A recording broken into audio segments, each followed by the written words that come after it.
Alright, look, there is a lot going on in beach volleyball, and we are going to break it all down for you in under 10 minutes. Storylines, rivalries, upsets, Cinderella teams, and the inevitable drama that a never-ending points race will create. With Rome Beach Volleyball World Championships less than a month away and just 2 years out from the Paris Olympics, teams are already jockeying for position on the Beach Pro World Tour. Alright, real quick side note. The reason we started making these types of videos was because even we, as pro athletes ourselves competing in this sport, didn't know what the hell was going on. Tell me how to qualify for the Olympics. Okay, that's a great question. So Maddison did his thing, plugged into the matrix, made a bunch of Excel spreadsheets that I still refuse to look at, and learned everything you need to know to understand the qualification process, the different point systems, etc., etc. So we could track these dramatic races and give context finally to the fans. All right, let's dive in. The Volleyball World Beach Pro Tour is split up into 3 tiers of events: Elite 16, Challenge, and Futures. Previously, it was a 5-star system, 1 through 5, but that's another rabbit hole for another time. Elite 16 events is the top tier of events made up of the best 16 teams in the world, hence Elite 16. The first event was held in Rosarito back in March, and the second event is this upcoming week in Ostrava, the Czech Republic. Then the following week, Jamala, Latvia, and then straight into the Beach Volleyball World Championships in Rome. So yeah, back to back weeks of the top teams in the world going at it. Quick breakdown. Elite 16 events are made up of the top 12 teams in the world automatically in the main draw. 4 spots left. Those 4 spots are up for grabs to the next best 16 teams in the world, battling it out in the qualifier Wednesday before the event. One massive change from previous years is there's no more cap to the amount of teams a country can have in the main draw or the qualifier anymore. So it's literally the best of the best. Another change from previous years is pool play. It used to be a modified pool play. The first seed plays the 4th seed, the second seed plays the 3rd seed, and the winners of each of those matches play each other for 1st and 2nd in the pool.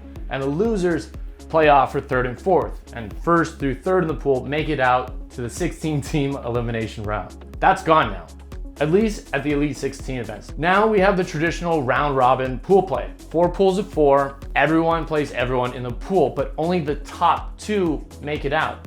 And then it's straight into the quarterfinals. Every single match matters because even getting into the qualifier of an Elite 16 event is an amazing feat in itself. Qualifier Wednesday, pool play is on Thursday and Friday, Saturdays are the quarters and semis, and Sunday are the medal matches, bronze, silver, gold. A lot is at stake for all teams competing in Ostrava and Jamala because how these teams finish will play a huge factor into which teams will automatically be in the main draw for one of the most prestigious Elite 16 tournaments of the year, Stade, Switzerland. Their finish in these tournaments will also determine who will be relegated to the qualifier, or possibly not even have enough points to qualify for the qualifier. To catch you up, here's some headlines from Rosarito, as well as what to look for in Ostrava. Every year there's 1 or 2 teams that come out of nowhere and what we like to say ruin people's weekends. One of those teams being Stam and Schoen of the Netherlands, who started in the qualifier of Rosarito and went on to win gold, beating Olympian after Olympian after Olympian. Another qualifier team that rocked the boat was Talita and Rebecca of Brazil that dominated their pool all in straight sets and went on to win bronze. On the men's side, we had Brouwer and Mewson up against Anders Mullen, Christian Sorum, the reigning gold medalists from Tokyo. Not only did they beat them in pool play, but they also beat them again in the semis. The 2 teams from the same pool medaling. Now, in that same pool of the Dutch and Norwegians was also our fellow countrymen, Tri and Trevor of the US, as well as Nikolai and Contefava, a new partnership from Italy. Now, 6 of those 8 players in this pool have competed in the Olympics. And yeah, that's just pool play alone. The majority of automatic main draw teams didn't even make it out of pool play. That's how gnarly the teams are, how competitive the matches have been. It's a testament to the spectrum of talent at these tournaments.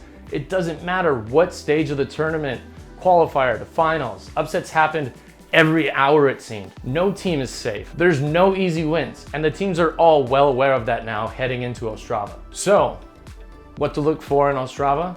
I'll tell you. Pool A for the women is going to be a rematch of the Thaxikala finals, a showdown between arguably two of the most successful teams on tour this season, Barbara and Carol of Brazil and the Dutch, Stam and Schoen. For the first time ever, two teams that this season combined have 3 gold medals and 2 silvers will face off in pool play. That's Braille and Losiak of Poland and Andrea and George of Brazil. This will be a match worth watching, as it is the very first time we will get to see them go head to head.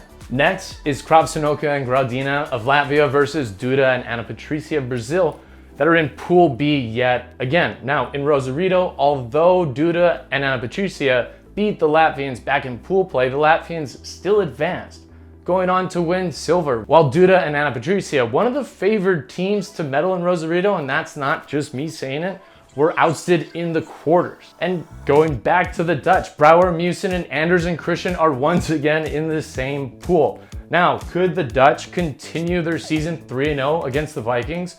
Or will the Vikings have figured out what they did wrong in Rosarito and finally beat the Dutch? Lastly, the #1 US women's team, Kalinski and Hughes, a team that was in the qualifier of Rosarito, now find themselves the 3rd seeded team overall in Ostrava, and that wasn't just by luck. In Itapema, they won their first gold medal, beating the #1 team in the world, Stam and Schoen, in the finals.